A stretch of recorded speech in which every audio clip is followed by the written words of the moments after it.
Oficialmente, boa noite, senhoras e senhores.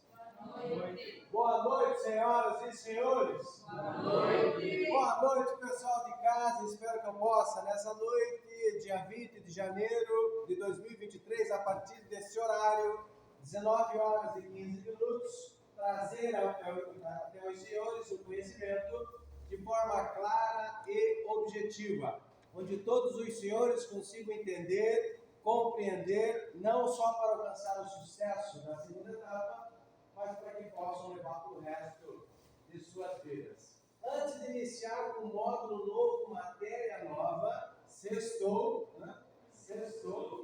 eita, gostaria de saber se algum dos senhores tem alguma questão para a gente abordar agora na geral? Algum tema, algum assunto? Foi uma pergunta. No papo ele pode errar só por si, por estar puxando só o álcool. Tem um equipamento utilizado pela Polícia Federal conhecido como alcoolizer. Ele é parecido com essa garrafinha aqui, só que um pouquinho mais fino. Só que a pessoa, ele não é homologado pelo Senatran. O que é o Senatran? Secretaria Nacional de Trânsito, que é o órgão máximo executivo do sistema. Qual é o órgão do SLT responsável por registrar as habilitações e os veículos? É o Senatran, a Secretaria Nacional, então é ela que homologa. O bafômetro etilômetro, ele é homologado pelo Senatran. Aceito, né? Tem todas as especificações do Inmetro. Agora, o alcoolizer, ele não é homologado pelo Senatran, mas está sendo utilizado pela Polícia Federal em uma triagem. Exemplo, festas, feriadões, Natal, Ano Novo, Carnaval, imagina, uma fila, né, vários motoristas. Então, o alcoolizer basta falar próximo. Ele tem as duas cores, vermelho ou verde. Como é o seu nome? Meu nome é Ronald. Se ele ficar verde, Ronald é liberado. Se ele ficar vermelho, Ronald fica na delegacia lá para fazer o homologado pelo Senatran, que é o bafômetro mesmo. O aparelho homologado, utilizado, o bafômetro, só pelo cheiro não, tem que soprar. Agora, o alcoolizer basta estar próximo. Mas se a pessoa tiver ingerido bebida alcoólica, acusa fraude.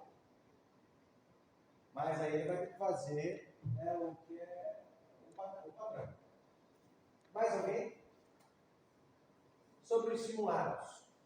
Lembrando que estamos praticamente no final do curso, estamos a 2 noites do final do curso. Para alguns dos senhores é um motivo de muita alegria, não tenho dúvida, né? Ainda mais para você que trabalha o dia inteiro, vem para uma sala de aula. Tem pessoas que às vezes sentem falta, mas é um dia só. Mas é um dia só. A gente sente falta, assim, faz amizade, aprende, é um lugar meio descontraído, acredito eu que seja assim, né? Enfim, em breve os senhores estarão diante da prova de vocês. Na prova real, na prova do mercado. Por enquanto aqui é a bala de festinho, vamos dizer assim. Por enquanto aqui é a bala de festinho, o candidato faz o simulado, erra 21, beleza, né? Não pode errar 21, né? Mas ele faz o contrário. No início, na tua prova você vai poder errar quantos? 9, tem que acertar quantos por cento? 70% equivale a 21 questões. Ontem mostrei aqui no telão, ó, o Rafael chegando lá. Ontem mostrei aqui no telão o resultado da prova teórica. Esse ano de 2023, é a segunda vez que temos 100% teórico, resultado teórico, é a segunda vez. Entendemos trabalhar, né, para que o ano todo seja assim. Eu não tenho dúvidas para o candidato que vem, se preparando da aprovação. Atenção para quem está em casa, módulo novo, matéria nova, página 101. Página 101. Eu gostaria de saber se aqui na sala dela tem algum enfermeiro. Enfermeira em casa. Tem alguma enfermeira em casa? Atenção para você que está vendo esse vídeo agora. Você é socorrista, médico, enfermeiro, está matriculado em uma autoescola, em um CFC, Centro de Formação de Condutores? Lembrando que a prova de legislação, as questões sobre primeiros socorros, é para leigo, né? Exemplo, as pessoas da área da saúde, enfermeiro, médico, socorristas que estão tirando a carteira de habilitação, questões na prova ele tem que responder como uma pessoa leiga. Por exemplo, o médico, o socorrista, o enfermeiro, ele tem técnicas para retirar o capacete do piloto, que se acidentou, e do passageiro. Mas pessoas leigas não podem movimentar o capacete do piloto e nem do passageiro. Quando esses profissionais da área da saúde eles têm processo de habilitação e cai uma questão como essa na prova, tem que responder que é proibido retirar o capacete. É a mesma coisa que o torniquete. Já ouviram falar no torniquete? Quem nunca ouviu falar no torniquete? O que é o torniquete? Eu vou dar um exemplo aqui. Pode ser uma tira de pano, um cadarço. Né? Eu vou utilizar o cordão do meu crachá. Faz de conta que aqui no meu antebraço está sangrando muito. A intenção do torniquete é fazer o quê? Controlar a hemorragia, porém é proibida para leigos. Então eu vou dar um nó aqui no meu cordão do crachá, vou colocar acima da lesão, comprimir a artéria mais próxima para tentar controlar, porém é proibido. Aí eu vou utilizar a caneta aqui, improvisando a caneta, pode ser um galho de árvore. Está sangrando muito. Dependendo da região atingida, se for uma artéria e não for controlada, a pessoa pode entrar em óbito de 3 a 5 minutos. Então eu vou fechar a torneira. Está fazendo a torneira? Não, é sangue, né, professor? Então lá, como se fosse uma torneira. Fechar o torniquete. Aí o que acontece? As pessoas esqueciam o torniquete no local e daqui para baixo vai acontecer o que com esse membro? Se ficar muito tempo pressionando o sangue aqui, ele vai interromper a circulação sanguínea, vai diminuir o oxigênio nessa região, as pontas dos dedos vão começar a ficar azuladas, as veias vão começar a saltar. Então, o que é feito? Abre o torniquete. Para oxigenar, para circular o sangue. Ah, mas está sangrando muito. Fecha o torniquete. Abre o torniquete. Fecha o torniquete. Abre o torniquete. Assim é feito por especialistas, né? Pessoal do Exército, Polícia Federal, quando acontece ter que salvar alguém no meio do mato, mas para leigos é proibido. E se um profissional da área da saúde está fazendo o processo de habilitação, ele tem que responder na prova que o torniquete é proibido. Proibido para leigos. Primeiros socorros. O que são primeiros socorros? São procedimentos iniciais que deverão ser prestados a uma pessoa que está em perigo iminente.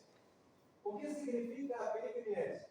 É quando acontece um acidente, e no mesmo acidente existe o risco de um novo acidente.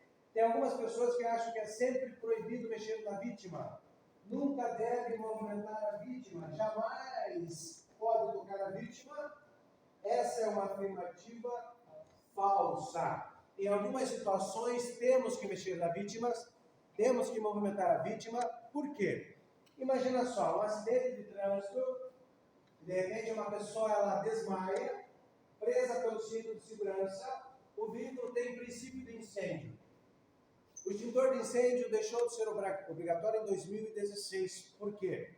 Segundo o Conselho Nacional, nós não sabemos utilizar. Meu Deus do céu. Não é obrigatório, mas é importante ter o extintor de incêndio no veículo. Os veículos automotores sem extintor, uma pessoa desmaiada, presa no cinto de segurança, jamais mexer na vítima, nunca movimentar a vítima, então vai deixar a vítima morrer queimada? Opa, aí já quebrou essa palavra, nunca, jamais. Ou de repente o carro caiu no rio primeiro. Você sabe nadar? O ideal é quando salvamento no mar, o ideal é jogar alguma coisa que flutue. Uma boia, uma garrafa PET, de preferência com tampa, uma corda, um cabo da vassoura, um galho de árvore, isso é o ideal. Mas de repente o carro capotou de cabeça para baixo e é um rio raso, vai na coxa, não precisa nem saber nadar, não vai fazer nada, não vai movimentar a vítima, vai deixar ela morrer afogada. Então, para algumas situações, temos que fazer alguma coisa. A primeira providência em qualquer acidente de trânsito é sinalizar o local e acionar as equipes de socorro. Lembrando que faremos tudo que tiver ao nosso alcance. Para algumas situações é só o enfermeiro, é só o socorrista, só o médico. E para as demais, só Deus. Utilizaremos de técnicas simples. Quem vai utilizar técnicas complexas é o socorrista, é o médico. Também não damos diagnóstico. Não adianta mais fazer massagem cardíaca. Não adianta mais fazer respiração artificial. Não adianta mais controlar a hemorragia, não. Não somos nós que damos o diagnóstico. Diga-se de passagem que nem o médico dá o diagnóstico. Quem dá o diagnóstico, não é nem o socorrista que dá o diagnóstico. Quem dá o diagnóstico é o médico. Quando o socorrista chega em um acidente de trânsito e ele percebe que a pessoa está em óbito, ele tem que acionar a ambulância alfa, onde tem um médico perito que vai atestar o óbito. Nem o socorrista atesta o óbito. Lembrando que todo e qualquer tipo de acidente, muitos curiosos no local. Na verdade, muitos curiosos. O ideal é não agir sozinho, procurar ajuda daquelas pessoas que estão com roupas claras.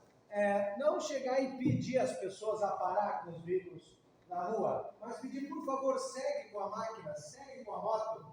Por quê? Você vai estar sinalizando o local, acionando as equipes, para que aquele ambiente fique mais seguro e mais fácil a chegada do socorrista. Beleza, aconteceu um acidente de trânsito, a primeira providência é sinalizar o local e acionar as equipes de socorro. Informando o quê, pessoal? Alô, socorrista? Acabou de acontecer um acidente de trânsito aqui na frente da Autoescola Escrimim, perto da Praça dos Leões do Centro, aquele local que parece ser bem conhecido. Aconteceu um acidente aqui perto do Bavareço, do Palmital. Aconteceu um acidente aqui próximo ao Rio Branco. Aquele local onde você entende que o socorrista, o atendente do socorrista já sabe onde é. Quantas vítimas são? 3, 4, 10, 5?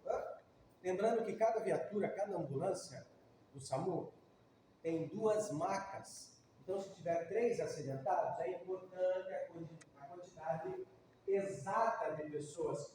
Tipo de ferimento, eu estou vendo um sangrando aqui pelo nariz, pelos ouvidos e pela boca. Possível traumatismo craniano. Eu estou vendo aqui uma parte branca na canela da pessoa. Uma possível fratura exposta. Tem uma pessoa aqui desmaiada, não fala nada. Tem uma pessoa aqui berrando que perdeu a perna. Ai meu pé, ai meu pé, ai meu pé. Aí tem outro que está berrando, ai meu braço, cadê meu braço, cadê meu braço? Aí tem o terceiro que não fala nada. Qual dos 3 que precisa de atendimento imediato? Aquele que não fala nada. Aí você chega para ele, aquele que está falando, ai meu braço, ele está consciente, está vendo? Está no braço, não está vendo. Aquele que, ai minha perna, ele está vendo, ele está consciente, cadê minha perna? Aí tem o terceiro que não fala nada, moço, com segurança, moço, como é seu nome? Ele olhando para você. Moço, ele olhando, está no choque. Moço. Aí você descobre que ele é mudo. Oh, Jesus. Pode acontecer de você se deparar com uma pessoa muda ali, acidentada. Eita! Ou não, brincadeiras à parte, mas é verdade. A pessoa de repente não está conseguindo pedir ajuda porque tem alguma coisa interferindo na passagem de ar, bala, restos de alimento, prótese, sangue, outras coisas mais. Vômito, beleza. Tipo de acidente, você falando com o atendente socorrista. Tipo de acidente: carro com moto com caminhão, ônibus com trem, ciclista com moto, 2 motociclistas. para que o atendente socorrista, psicologicamente, já prepare a equipe dele. Beleza, em acidentes onde é ocasionado traumas, você liga para o SAMU. Qual é o número do SAMU? Você que está vendo esse vídeo sabe? Número do SAMU? Número do SAMU? 192. 192. O que significa a sigla SAMU? Serviço de Atendimento Móvel de Urgência. Então, em caso de traumas, você aciona 192. Beleza. Pode acontecer, socorrista, então tem uma pessoa aqui encarcerada. Esse é o nome técnico dado a pessoas presas às ferragens. Aí você vai falar, tem uma pessoa presa nas ferragens. O atendente socorrista do SAMU, o que ele vai fazer? Bombeiro. 193. Então, essa informação ela é muito importante. Se tiver uma pessoa encarcerada no automóvel, não tem que acionar o SAMU, tem que acionar o COBOM. O que significa a sigla COBOM? Corpo de Bombeiros. Porque é o Corpo de Bombeiros que tem o alicate hidráulico que corta as barras de ferro. Dentro do SAMU não tem esse alicatão hidráulico. Então são segundos primordiais ali para ajudar uma pessoa que está em perigo iminente. Beleza, sinalizou o local, acionou as equipes estão chegando no local. Lembrando que a omissão de socorro, a pessoa que envolve-se no acidente de trânsito e não presta pronto e integral socorro àquela, comete um crime de omissão de socorro.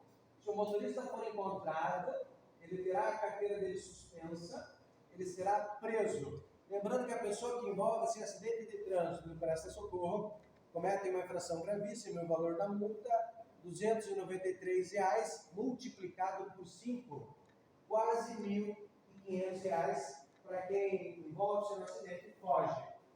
Claro que o condutor que envolve-se em acidente de trânsito e foge é porque tem alguma coisa de errado. Sem carteira de habilitação, alcoolizado, é foragido da justiça, carro roubado, transportando arma, transportando droga, estava fazendo um racha, por isso o condutor foge do local. E aquele acidente de trânsito, onde de repente envolve uma criança, envolvendo um idoso, envolvendo uma gestante. A população em geral se revolta com tal cenário. Não é todo acidente que a culpa é do motorista. Não. Uma criança atropelada no meio da rua, será que sempre a culpa vai ser do motorista? Não. A culpa é daquele responsável pela criança. O pai, o tio, o avô, o primo, o irmão, quem está cuidando da criança. Eu não sei se vocês já ouviram de pessoas que envolveram-se em acidentes dessa proporção, e a população se revoltar com tal cenário, e bater na pessoa, no motorista, em algumas situações até a morte. É a única situação em que a pessoa que se envolve em acidente, olha só, todos nós estamos sujeitos a acidentes. Não estou alcoolizado, não estou sob influência de drogas, não estou ultrapassando o local proibido, não estou transportando arma, não estou transportando droga. Estou indo para casa do trabalho. Aconteceu. Com qualquer um de nós pode acontecer. Carteira de habilitação em dia. Tudo ok. Aconteceu.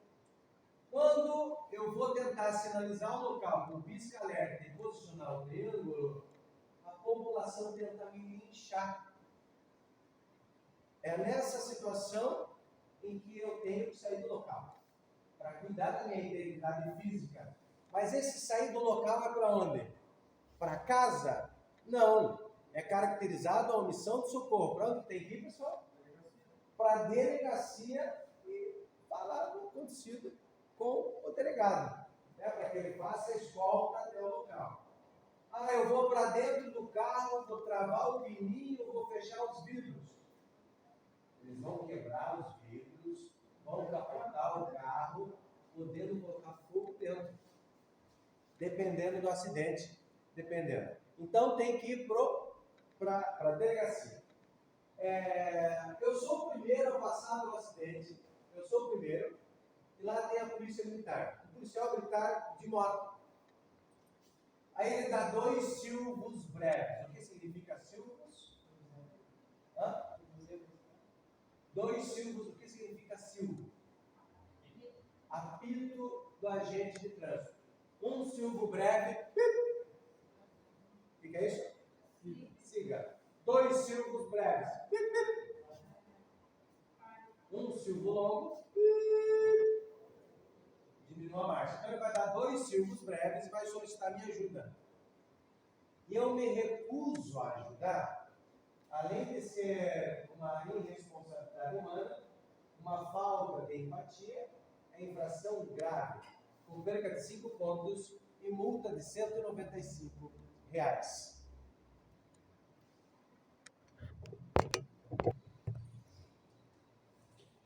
Hoje, para a sinalização do acidente com o triângulo, depende da velocidade da via. Para falar a verdade, o triângulo terá que ser posicionado no mínimo 30 metros do acidente. O triângulo é colocado depois do acidente, no meio do acidente ou antes? Antes do acidente, né? Antes do acidente. Se o acidente acontecer numa via de 30 km por hora, o triângulo deverá ser colocado a quantos metros? 30 passos longos de um adulto, se for durante o dia, com a pista seca. Se for uma via de 60 km por hora,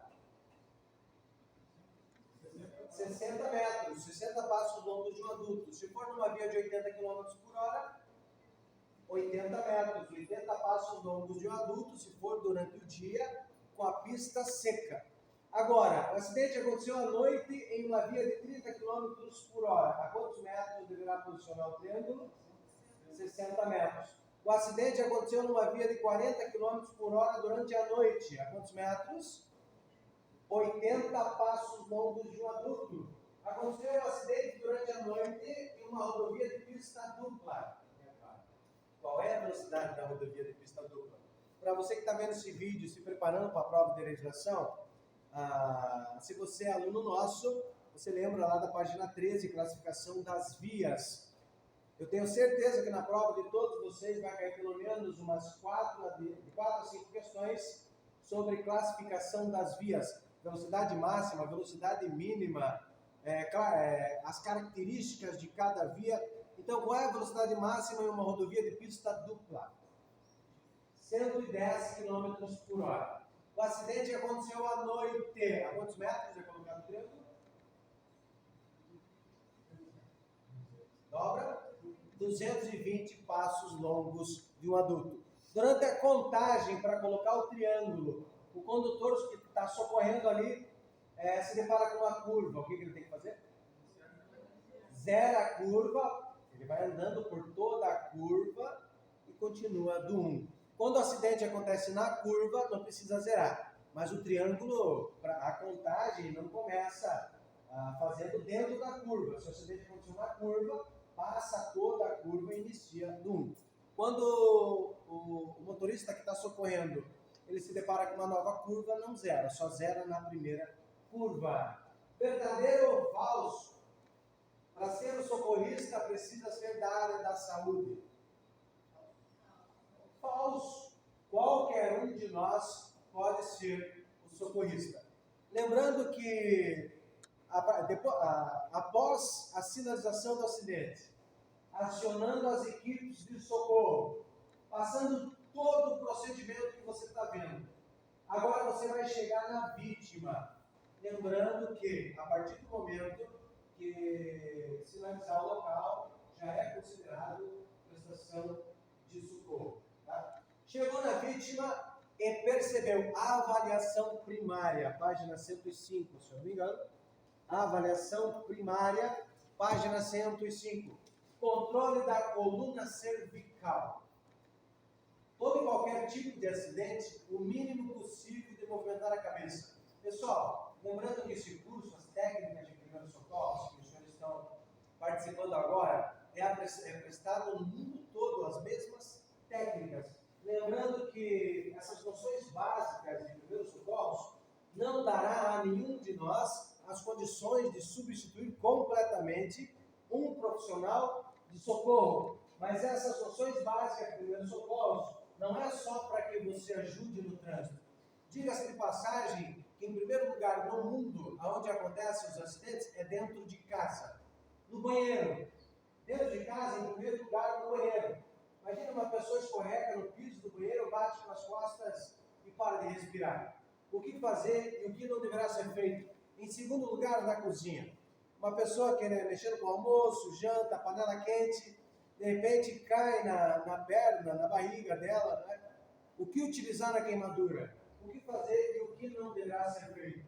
Essas noções básicas de primeiros socorros, você poderá salvar vidas no shopping, no parque, na praça, na praia, no supermercado, dentro do açougue, na escola, na faculdade, em qualquer lugar. Lembrando que os números de emergência, os números de urgência, não é só para as pessoas, para o vizinho do lado, para o vizinho da frente e para o vizinho de trás.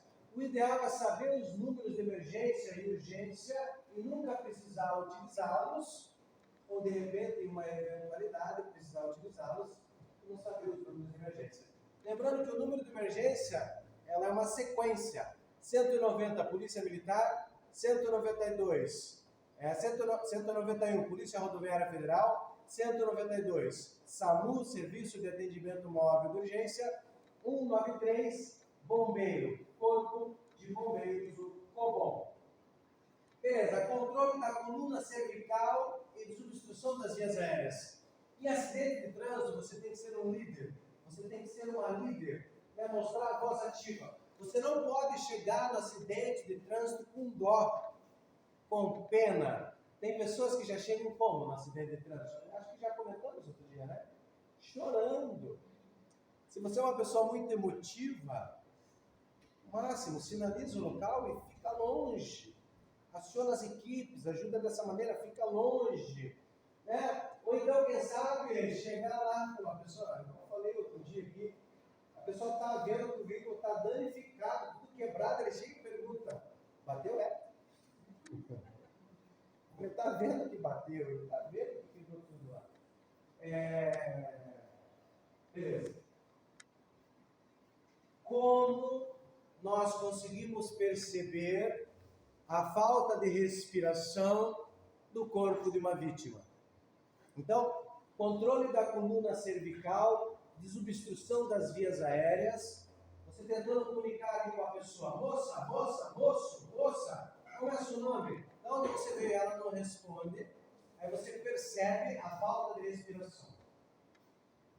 Quais são os 3 procedimentos de análise que o atendente socorrista percebe uma falta de respiração no corpo de uma vítima? Ver, ouvir e sentir. O que nós temos que ver no corpo da vítima? O abdômen. Você tem aqui o serviço mecânico de respiração normal. Lá.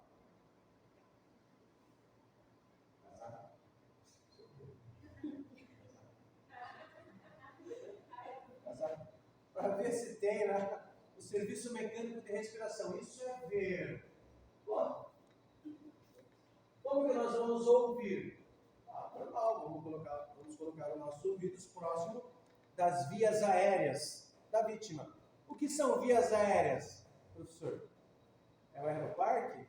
Lá onde pousa e decola avião? Vias aéreas? Não. Nós vamos ouvir nariz e boca. Então é ver, ouvir, e ao mesmo tempo que nós ouvimos, nós sentimos se há respiração no nosso rosto. Outra maneira de sentir a respiração do corpo da vítima, com as costas da mão, para sentir se há respiração. Por que com as costas da mão?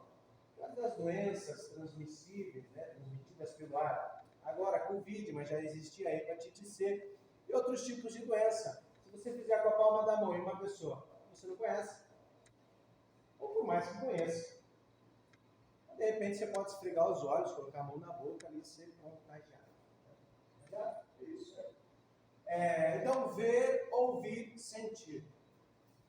Diga-se de passagem que diante da pandemia, os socorristas, os médicos, enfermeiros, descobriram quando uma pessoa está sem respirar, a massagem cardíaca por si só restabelece a respiração do corpo de uma vítima.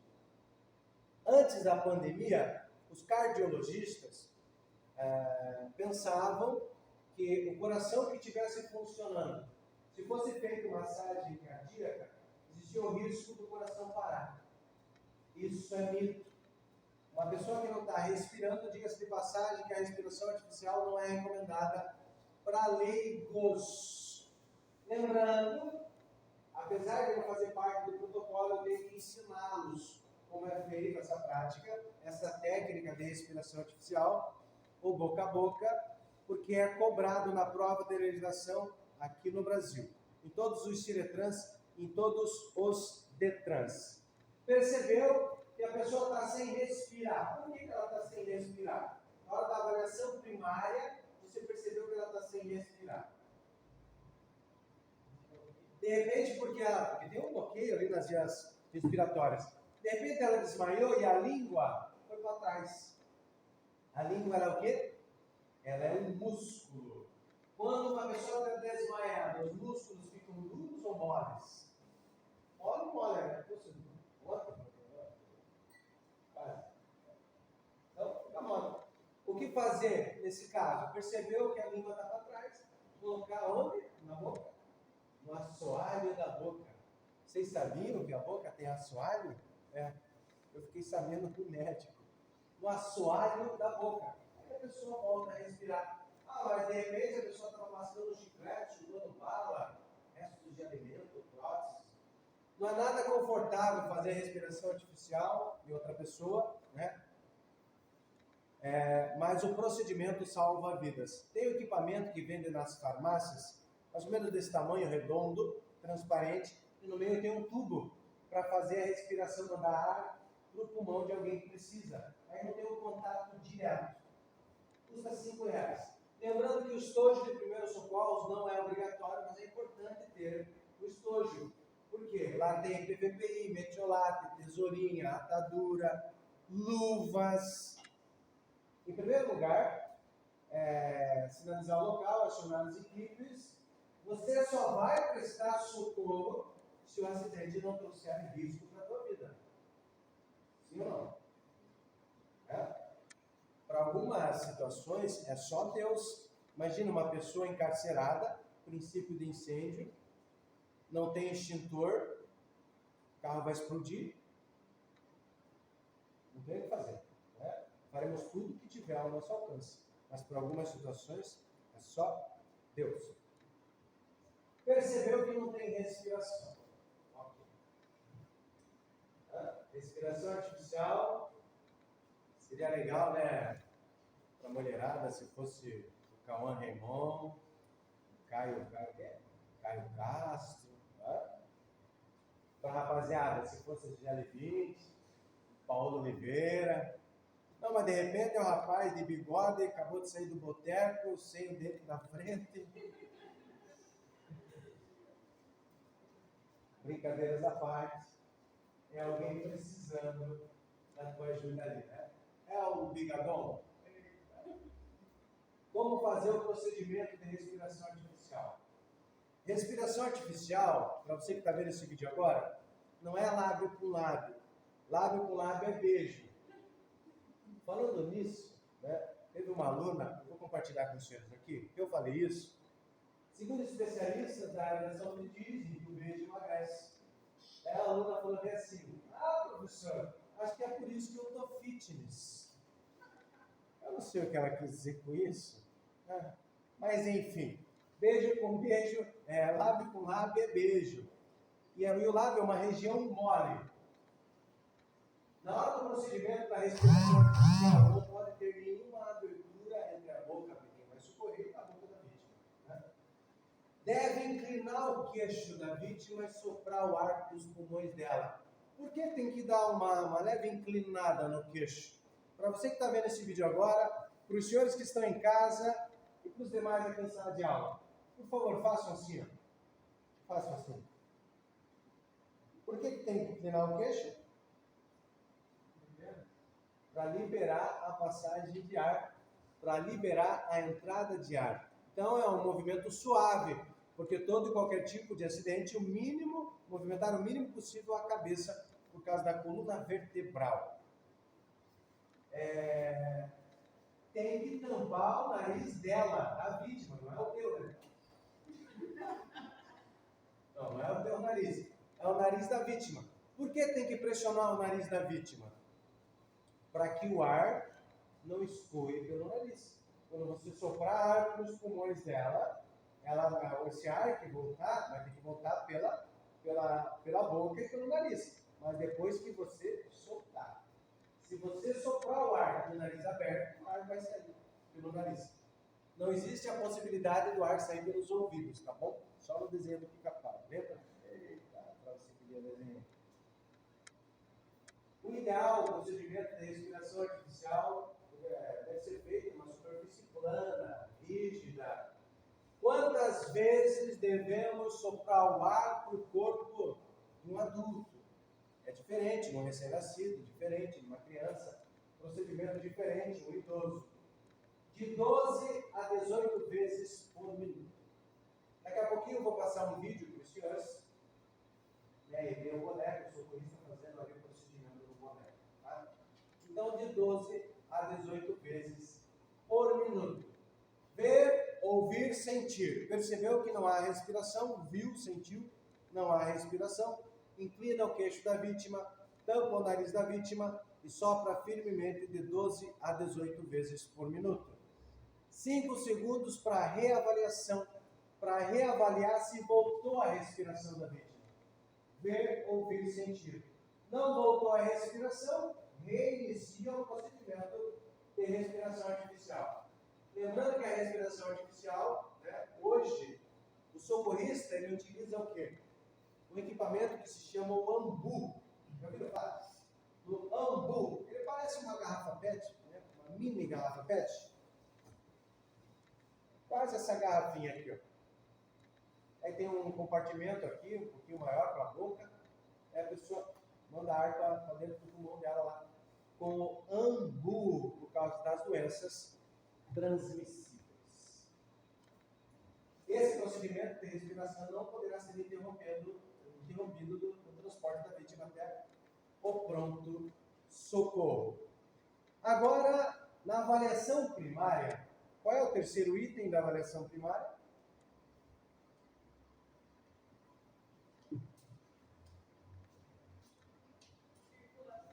Circulação.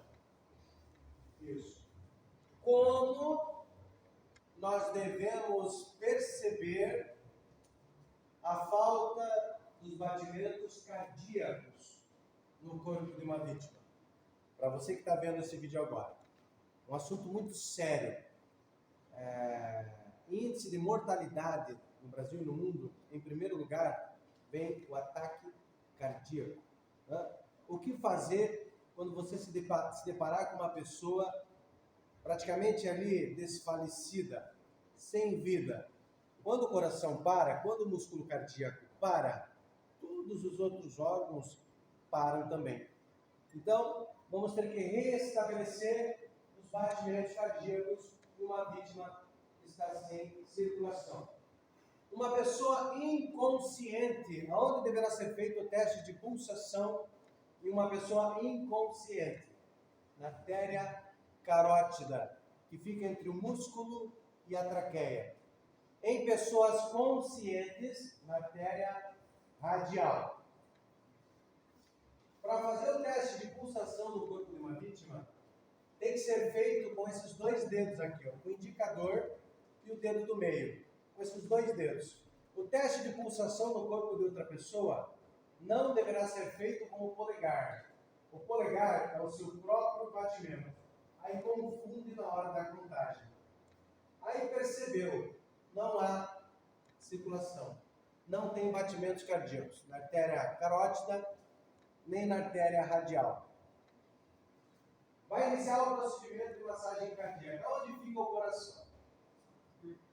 Eu cresci, escutando que o coração ele fica no lado esquerdo. Até na época da escola, os professores falavam isso na escola. Mas o coração não fica no lado esquerdo. O coração ele fica no centro do peito. No meio do peito, uma pontinha de nada para a esquerda. Se a massagem cardíaca for feita no lado esquerdo, a pessoa que está fazendo a massagem, ela utiliza de tanta força, de todo o peso do seu corpo, que acaba trincando a costela, consequentemente perfurando o pulmão. Então tem que ser feito no meio do peito, no centro do peito. Como encontrar o coração? Ô professor, eu conheço um aplicativo aí de relacionamento das redes sociais que, vou te falar, hein? A tampa de panela está lá. Eita. Não, né? Como encontrar o coração? Duas técnicas para encontrar o coração. Qual é a primeira técnica? Para você que está vendo esse vídeo, para o pessoal que está em casa, para os senhores aqui em sala de aula, é a seguinte. Aqui na base das costelas, você vai subindo. Você vai subindo. Tem um ossinho que se chama chifoide. Honestidade, eu não sei quem deu esse nome. Chifoide. Parece um palavrão, não parece? Chifoide você... Ninguém mais esquece quando eu falo isso. De novo lá. Desculpa a brincadeira, para você que está vendo esse vídeo agora, o pessoal na sala de aula aqui também. Voltando aqui, 2 dedos acima. Aqui tem o chifoide, 2 dedos acima do coração. Vamos de novo, ó. Subindo. Encontro das costelas, um osso que se chama chifoide. 2 dedos acima é o coração, da população em geral. Essa é a técnica para descobrir onde está o coração, para saber onde a massagem deve ser feita. Lembrando que o osso do externo é o osso mais forte do corpo humano. Pode uma pessoa bater a 200 km por hora de moto, metade dele para a direita, metade para a esquerda. Esse osso fica intacto.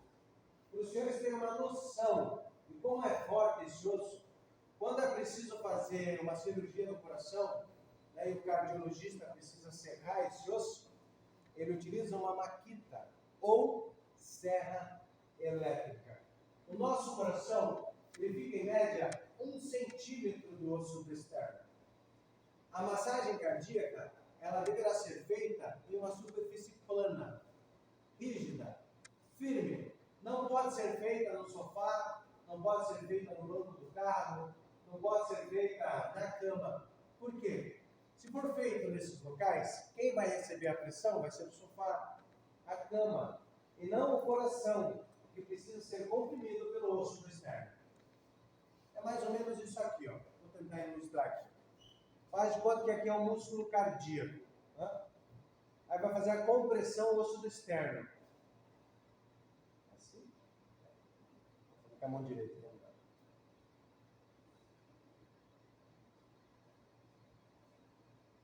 O osso do externo, ele tem que descer pelo menos de 5 a 6 centímetros. Vocês estão entendendo? De 5 a 6 centímetros. O osso do externo, né, você vai entrelaçar as mãos, daqui a pouco eu vou passar o vídeo, né, com os cotovelos para dentro e com todo o peso do seu corpo. Ajoelhado próximo do corpo da vítima, vai jogar todo o peso. Agora, se for numa criança pequena, a respiração artificial, ela deve ser feita, se for no recém-nascido, com ar das bochechas e não com todo o ar do seu pulmão, senão estoura o pulmãozinho do recém-nascido, né? Uma criança, no recém-nascido, se o coração parou, é feita a massagem cardíaca com os dedos, e uma criança de 5 a 12 anos com a palma da mão, e um idoso com mais de 70 anos, a massagem cardíaca também deverá ser feita com a palma da mão. Quando uma pessoa está na avaliação secundária, antes da avaliação secundária, item 4 na abordagem primária. Nível de consciência.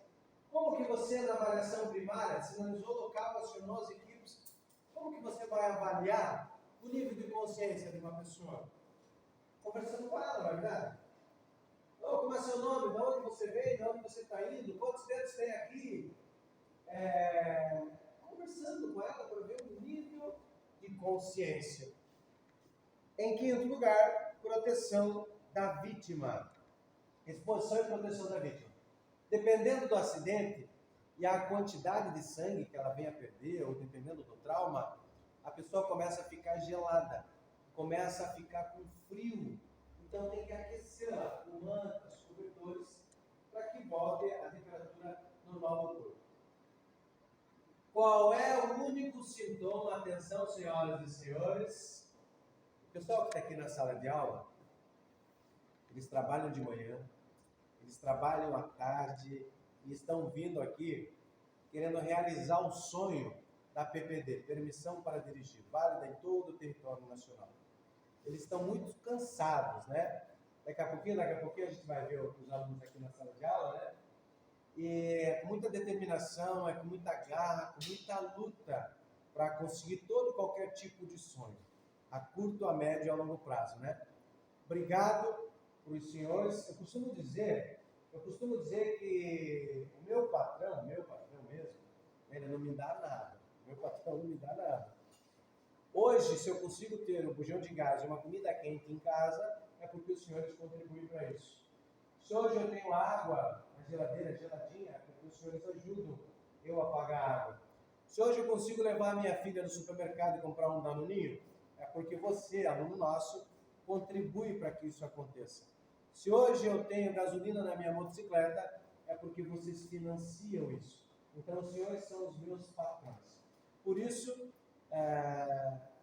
eu sinto no dever de dar ao máximo, me dedicar ao máximo, trazendo para essas pessoas de forma clara, objetiva e atualizada a legislação de trânsito para que a gente consiga alcançar juntos, né, e realizar essa independência no trânsito. Beleza. Avaliação secundária. Avaliação secundária. Qual é a avaliação secundária? A parada cardiorrespiratória. Página 106? Isso, no final da página 106. Parada cardiorrespiratória. Atenção. Quais são as características da parada cardiorrespiratória? As características da parada cardiorrespiratória: ausência de pulsação, ausência de movimentos cardíacos e ausência de movimentos respiratórios. O que é a ausência? É a falta. Uma pessoa que está em parada cardiorrespiratória, ela não tem circulação, ela não tem batimentos cardíacos e ela não tem movimentos respiratórios. Então, o procedimento ele tem que ser feito em conjunto. Respiração artificial e massagem cardíaca. Começa por qual? Pela respiração ou massagem cardíaca? Segundo especialistas da área da saúde, primeiro sopra ar para os pulmões, para que o compartimento fique inflado. Quando for feita a massagem cardíaca, seja mais facilitada a circulação do sangue no corpo humano. Quantas respirações? 2. Sopra 2 vezes ar para o pulmão da vítima. Aquele procedimento. Inclina o queixo, tampa o nariz da vítima. Se for um adulto, sopra firmemente, sem deixar nenhuma abertura entre as bocas. 2 vezes. E depois vai encontrar o coração. Lá no encontro das costelas, o chifoide, 2 dedos acima, massagem cardíaca. Quantas massagens cardíacas? 30 massagens, né? 2 respirações, 30 massagens. 2, 30 é um ciclo de 4 vezes. 2 respirações, 30 massagens.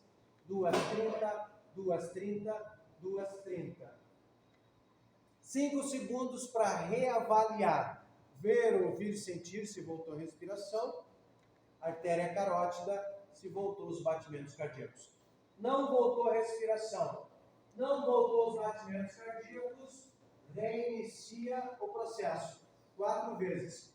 2 insuflações, 30 massagens. 2, 30, 2, 30, 2, 30. 5 segundos para reavaliação, não voltou a respiração, reinicia. Até quando fazer esse procedimento? Até a chegada do socorrista. Um lembrete, pessoal, para você que está vendo esse vídeo agora, para o pessoal que está em casa, não sei se tem enfermeiro, médico, socorrista aí, o que eu vou falar agora, para o pessoal que está aqui na sala de aula também, ao mesmo tempo cômico, trágico. A técnica que eu acabei de passar para os senhores para encontrar o coração, qual foi? O encontro das costelas, com o chifóide, 2 dedos acima, beleza? Beleza. Mas tem outra técnica também. Uma linha imaginária da ponta do nariz ao umbigo, outra linha imaginária na reta dos mamilos. Onde essa linha se encontra é o coração. Entendeu? Vamos de novo? Uma linha imaginária da ponta do nariz ao umbigo, outra linha imaginária na reta dos mamilos. Onde essa linha se encontra é o centro do peito. O que eu vou falar agora, ao mesmo tempo que é cômico, trágico. Não podemos levar em considerações reta dos mamilos para os nossos avós. Para as senhoras idosas. Né? Por que não, professor? Por que não, professor? Tadinha da minha. Bom, professor, senão você vai fazer a massagem cardíaca lá no estômago. Hoje está tudo em ordem, hein? Está tudo beleza? Mas um dia cai. Não podemos também levar em considerações, homens obesos, idosos, reta dos mamilos. É porque também cai, tá? Cômico, trágico, porém, uma informação importantíssima. Reta dos mamilos não dará certo com pessoas idosas. Aí vai no encontro das costelas, ossinho chifóide, 2 dedos acima, o coração.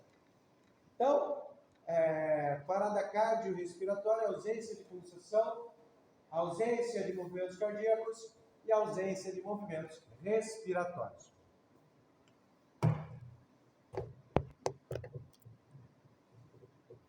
Estávamos conversando aqui na sala de aula agora sobre o Altemar, né?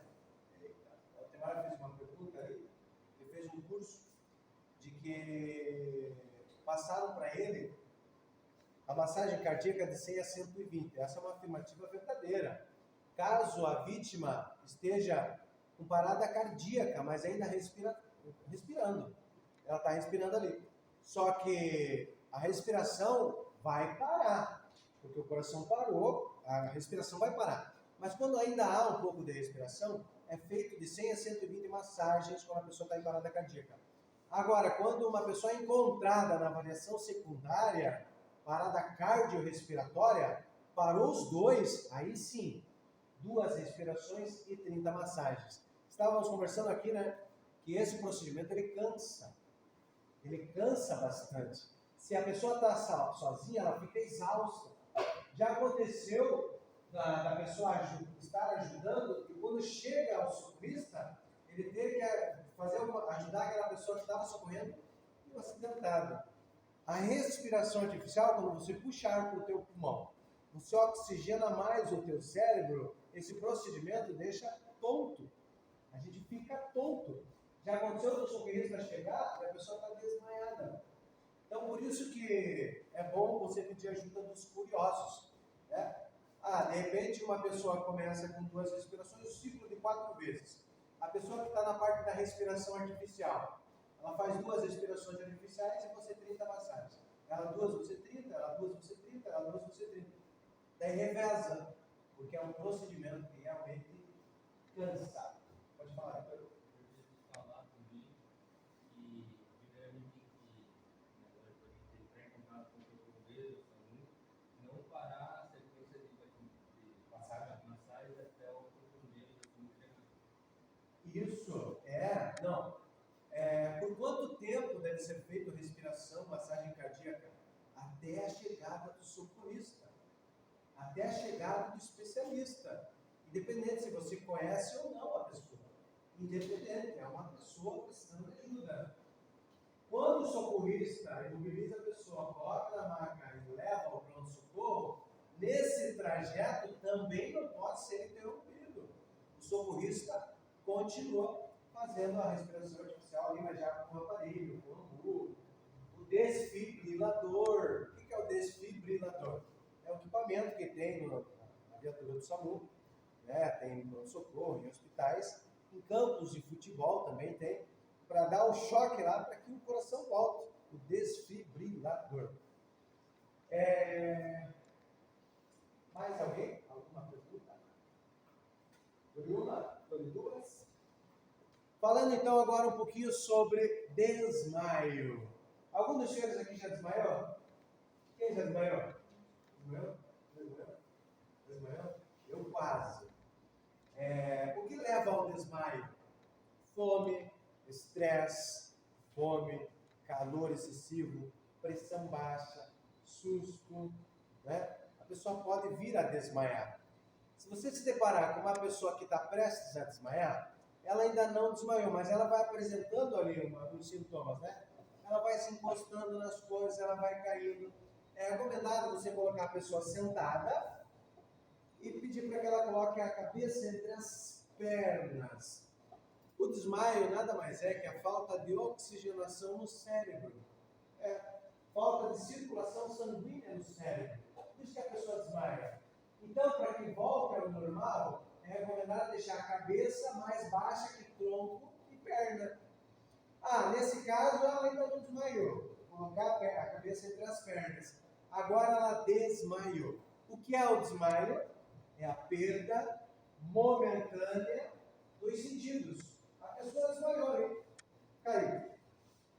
O que fazer com uma pessoa que já está desmaiada? Erguer as pernas a uma distância de 30 centímetros do chão. Colocar a perna dela em cima de uma bolsa, em cima de uma cadeira, para que o sangue desça para a cabeça. Caso não haja fratura. Se a perna da pessoa estiver quebrada, você não vai erguer a perna dela, né? Porque você não vai ocasionar muita dor. Afrouxar as roupas, o ambiente mais arejado. Se tiver de relógio, afrouxar o relógio, tirar a pulseira ali. E encaminhar a pessoa ao pronto-socorro, se esse desmaio durar mais de 2 minutos. O desmaio durou mais de 2 minutos. Encaminhar a vítima ao pronto-socorro. Então, o que é desmaio? Perda momentânea dos sentidos. Eu trabalhei na capital do estado do Paraná, em Curitiba, né? Em 2 autoescolas lá em Curitiba. Eu trabalhei.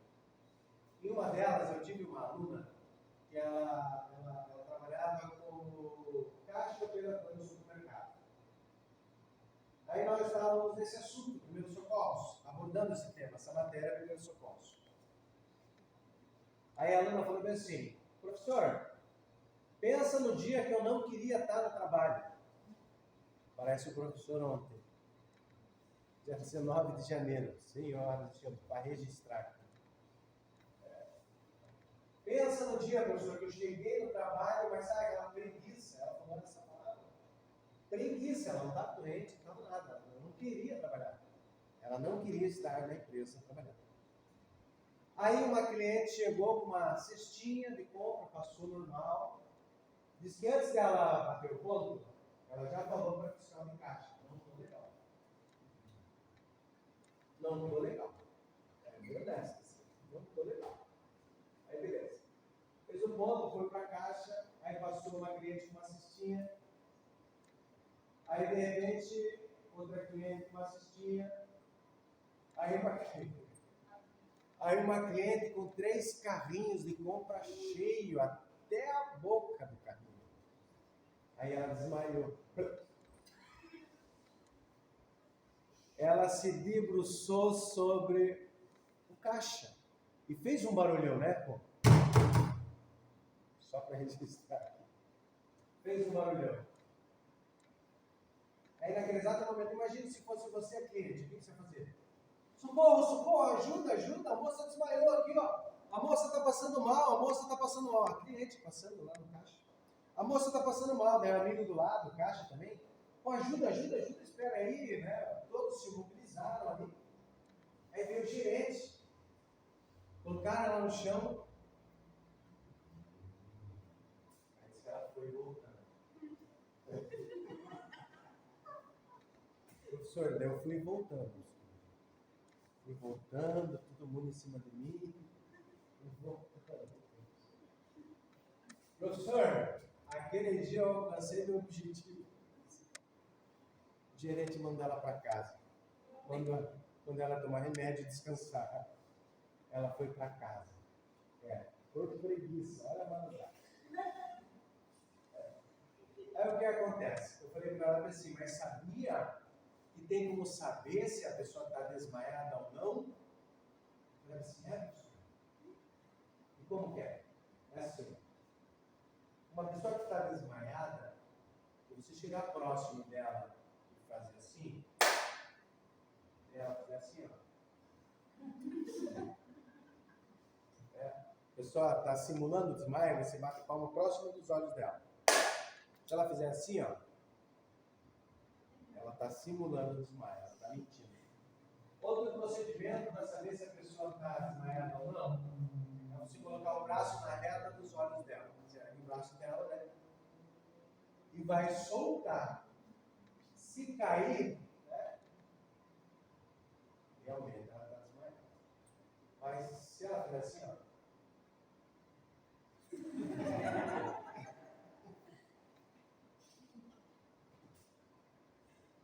Ela está simulando o desmaio. Ela vai assim, pô, professor, agora eu estou pirita. Então. Agora, se bater a palma, eu vou buscar. Se soltar o braço no meu osso, eu vou deixar cair.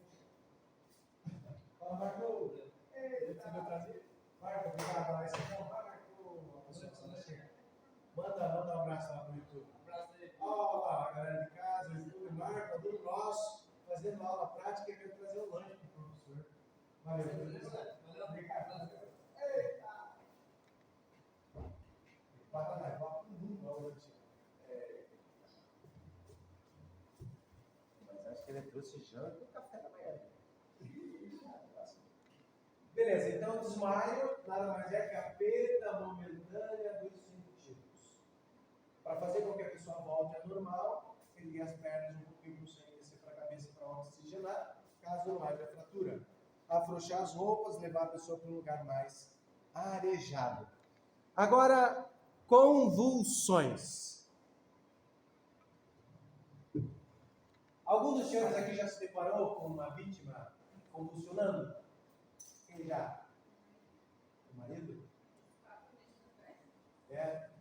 Assim, ó, pessoal, é assustador, na verdade. É assustador. Para ajudá-lo. Ó, existe a epilepsia. O que é a epilepsia? É a doença. A pessoa, quando diagnosticada epilética, quando criança, pelo médico, ela tem que tomar remédio controlado para o resto da vida. Se ela não tomar remédio, a crise convulsiva pode estar atravessando a rua, andando de bicicleta, no ônibus.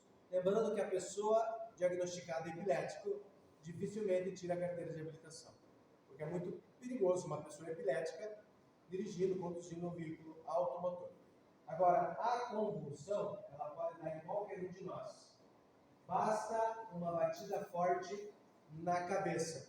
O que é convulsão? É contratura involuntária da musculatura. É uma proteção natural do organismo. A pessoa começa a se debater, a pessoa que começa a virar os olhos, a pessoa que começa a salivar e fazer um barulho de engasgado, é uma proteção natural do organismo.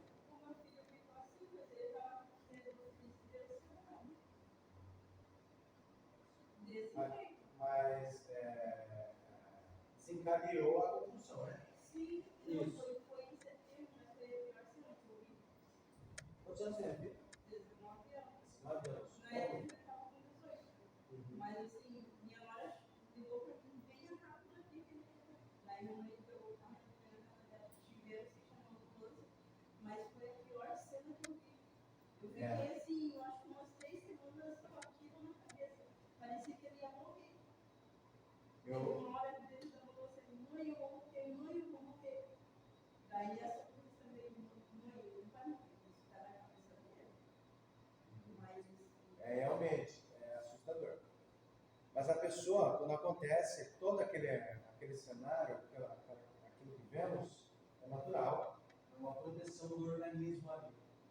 Estava eu em Curitiba, em acidente de trânsito, você tem que ter uma voz ativa. Você não pode, já falei, com dó, com pena.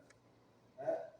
Eu estava indo em uma autoescola lá no Água Verde, próximo da Creche Paranaense, né? Eu trabalhava lá pertinho, numa autoescola.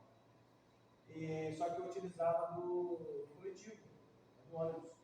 Eu morava a 2 horas de lá. Pegava 4 ônibus para ir até a escola, 4 ônibus para ir, 4 ônibus para voltar. E no biarticulado, né, aquele ônibus grande com 2 articulações, acessei a primeira porta, mais de 300 pessoas dentro do ônibus. De repente alguém no fundo do ônibus grita: socorro, ajuda, ajuda! Ajuda, ajuda, ajuda! E o que eu fiz? Atenção, senhoras e senhores, sou socorrista. Eu não sei se vocês já assistiram aquele filme Todo Poderoso, quando o Jim Carrey ganha o poder, o trânsito está congestionado, ele faz assim. Foi o que o pessoal fez para mim dentro do ônibus. Praticamente estenderam o tapete vermelho para eu passar.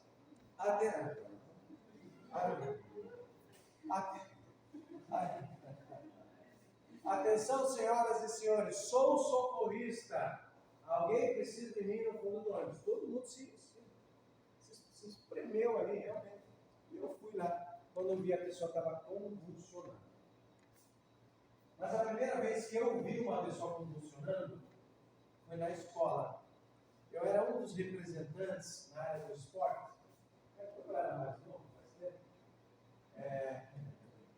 Eu era muito envolvido com o negócio do esporte, né? Todo tipo de esporte, mas o futebol era de manhã à tarde, muito de madrugada.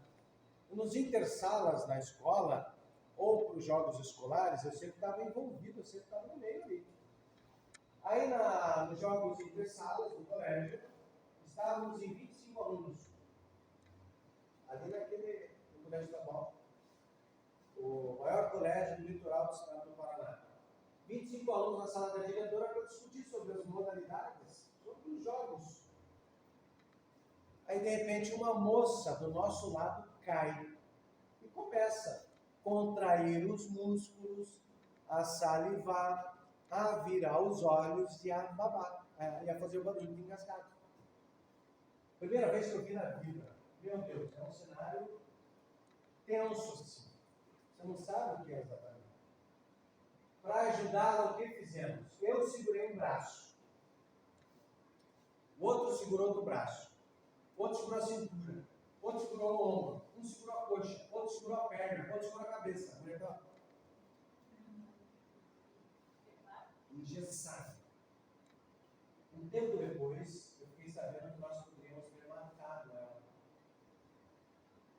Eu não sabia, eu tinha 19 anos. Nós poderíamos ter matado ela. Uma pessoa que está em estado convulsivo, ela está 2 vezes mais forte que o normal.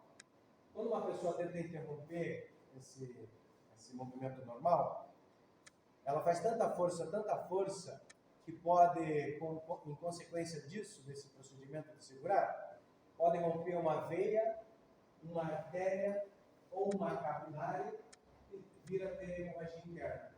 Então, não é recomendado impedir os movimentos da pessoa que está convulsionando.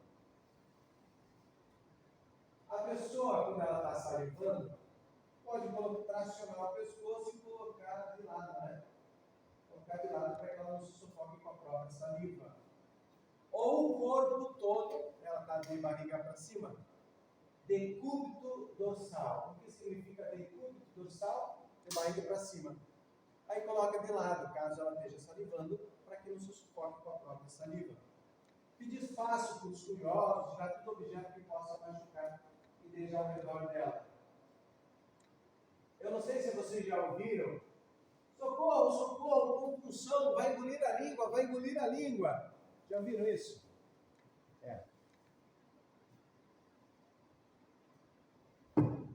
Nunca aconteceu e jamais vai acontecer uma pessoa convulsionando de engolir a língua. Por quê?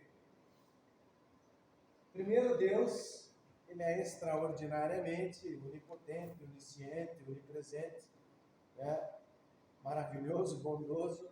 Primeiro, Ele faz no teu corpo, no meu corpo, no nosso corpo, o osso do externo ser o osso mais forte do corpo humano e proteger um dos órgãos vitais importantíssimos, que é o músculo cardíaco, o coração. Depois ele faz a caixa craniana.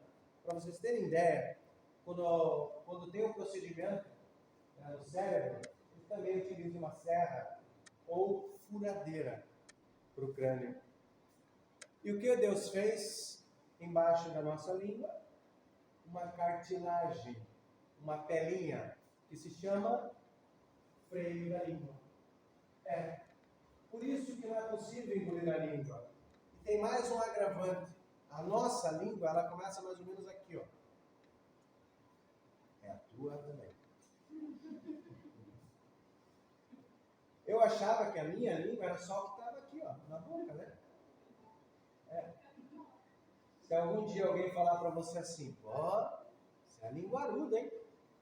Você é uma linguaruda, hein? Realmente, eu sou mesmo. Minha língua começa aqui. Então tem mais esse agravante aí. Não é possível engolir a língua. Nessa ideia de que vai engolir a língua, engolir a língua, engolir a língua, aí a pessoa colocar a mão na boca, dedo dentro da boca da vítima.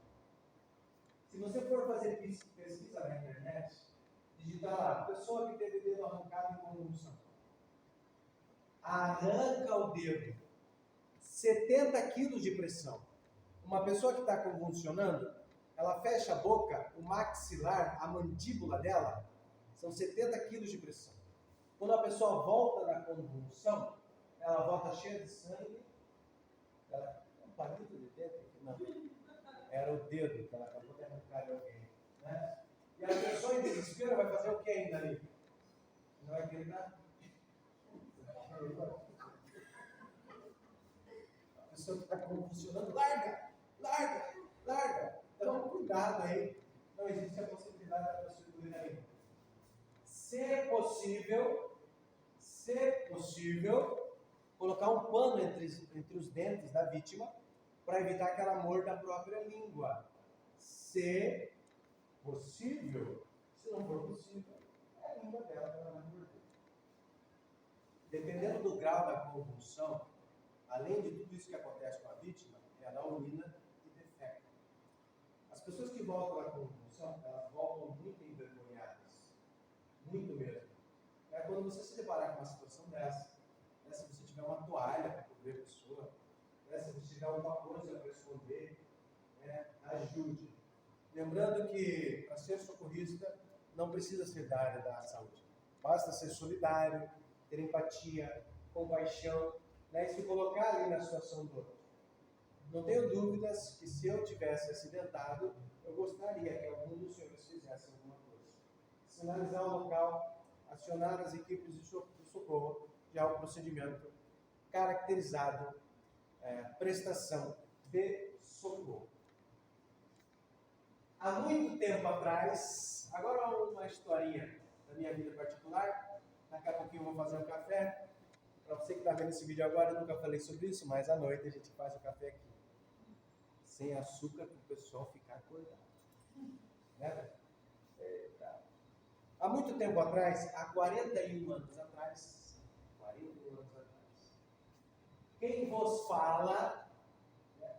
A minha mãe estava me amamentando há 40 anos atrás, e de repente, do nada, eu comecei a convulsionar, mamando.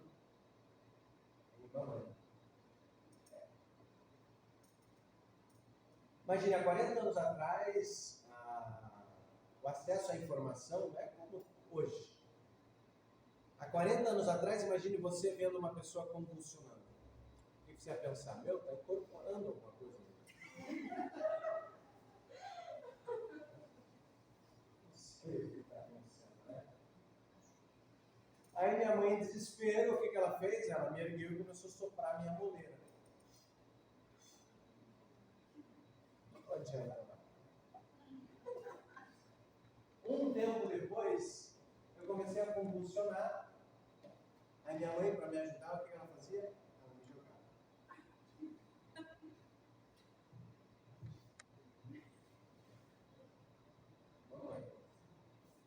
Aí um tempo depois, a mesma coisa, eu tinha 1 ano de idade, 1 ano e meio, 2. Comecei a engatinhar. Imagina, engatinhando, aí...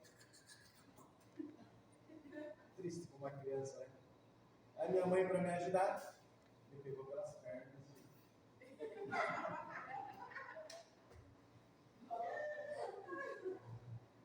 Acho que é por isso que eu não sou muito certo. É verdade. Aí, a criança quando começa a andar, o que ela faz quando ela começa a andar? Ela vai encostando nas coisas, vai pegando na mesa, na cadeira, vai rolando a 40 anos atrás e...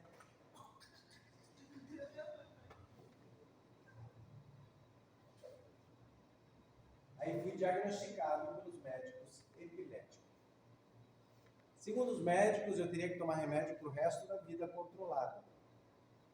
Minha mãe não aceitou aquilo para a vida e me levou à capital.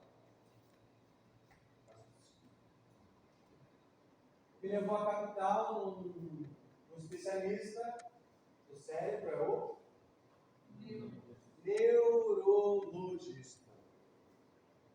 E o neurologista que me avaliou afirmou: seu filho é epilético. Ele vai ter que tomar remédio controlado para o resto da vida. Um certo dia, acredito eu, com uns 3 anos de idade, me deu a crise convulsiva. Era quase infrequente. Aí minha mãe pegou no colo, em pranto, chorando muito. Ai, meu Deus, Senhor, me ajuda. Ela não aceitou aquilo para a vida. O filho dela, eu. Ela saiu correndo comigo, convulsionando no meio da rua e invadiu uma igreja. Ela invadiu uma igreja. E ela pediu uma oração com um pastor. Em prantos assim. Com muita fé. Com muita fé. Ela não tinha fé com 3 anos. Não sabia nem o significado da palavra fé. Com muita fé, a partir daquele momento, na primeira semana, nada, de crise convulsiva. Na segunda semana, nada. 1 mês, nada. 2 meses, nada. Fazem 38 anos sem nada. Graças a Deus. Tem gente que não acredita em Deus. Tem gente que não acredita. Né? Tem o ateu, não tem o ateu? Aquela pessoa que não acredita. Mas quando o ateu está em apuros, por quem que ele chama? Ele clama a Deus. Ai meu Deus. Ai meu Deus. Foi uma fé da minha mãe. Me salvou. Diga-se de passagem que as pessoas que são diagnosticadas epiléticas dificilmente conseguem habilitar-se. Hoje eu sou instrutor de trânsito no litoral do estado do Paraná. Tenho algumas especializações de trânsito, MOP, capacitação, emergência e escolar. Tem a categoria A e uma faculdade de tecnólogo em logística. Primeiramente agradecemos a Deus por mais uma oportunidade que ele deu para nós. E esse depoimento aí da nossa vida para os senhores compartilhando aí. Quando uma pessoa for encontrada em estado convulsivo, não discrimine, ajude. Um dos procedimentos também seria legal, a pessoa que está convulsionando, ela vai bater a cabeça no asfalto, onde ela estiver ali, né? Pode colocar a própria mão tua, para que ela não tenha um traumatismo craniano, uma toalha embaixo, uma jaqueta ali embaixo, para diminuir o impacto das pancadas. O que é a convulsão? Contratura involuntária da musculatura.